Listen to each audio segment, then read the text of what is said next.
Quelles sont les lacunes majeures de la mobilité à Genève? Alors, à Genève, depuis une trentaine d'années, on a développé l'offre de transport de façon multimodale, c'est-à-dire un peu tous les moyens de transport ont eu des investissements, mais aucun n'est véritablement bon.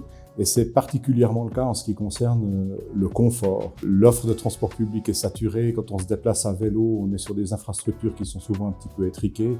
Et fondamentalement, je pense que c'est ça le problème et le défi à relever pour l'avenir. Pourquoi Genève a-t-il une part modale des transports publics inférieure à Zurich et à Bâle-Ville?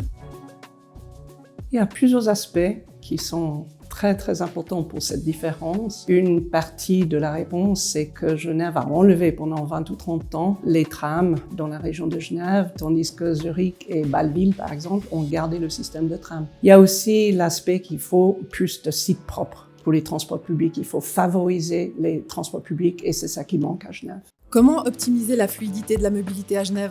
Alors la fluidité du déplacement à Genève, elle doit surtout concerner les modes peu gourmands en espace, puisqu'il est compliqué d'être fluide lorsque vous avez beaucoup d'espace autour de vous, en voiture, etc. Et donc, il s'agit de prioriser les modes tels que la marche, le vélo et les transports en commun. La marche, Genève c'est déjà aujourd'hui la capitale de la marche, donc il y a un grand potentiel pour améliorer les conditions de marchabilité et les conditions piétonnes.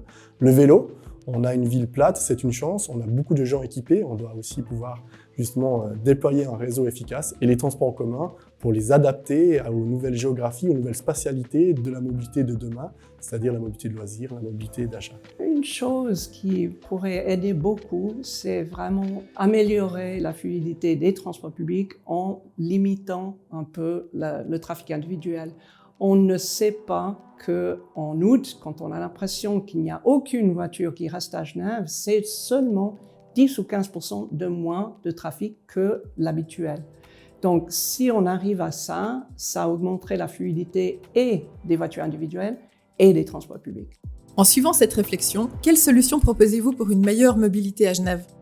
Principalement, il convient de réduire le trafic pendulaire venant de France voisine par une meilleure utilisation des gares existantes du Léman Express, notamment depuis Annecy, mais également depuis Thonon, les gares de Machilly, Périgny, Bon-en-Chablais, par la construction de P+R du côté français pour optimiser le Léman Express ainsi que d'autres possibilités de transport public, notamment les trams, afin de diminuer le trafic pendulaire à Genève.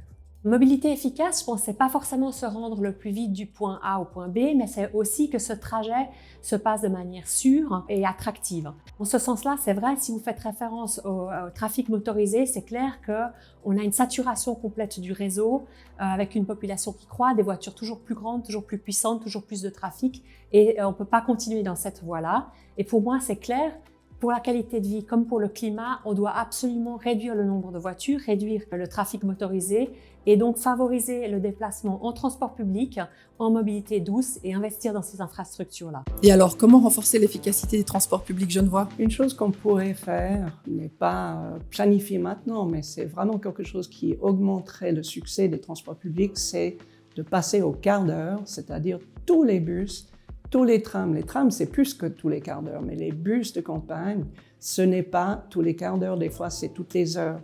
Le Léman Express, le nouveau train de 2019 à Genève, dans la région de Genève, est un énorme succès et c'est tous les quarts d'heure, tôt le matin jusqu'à très tard le soir.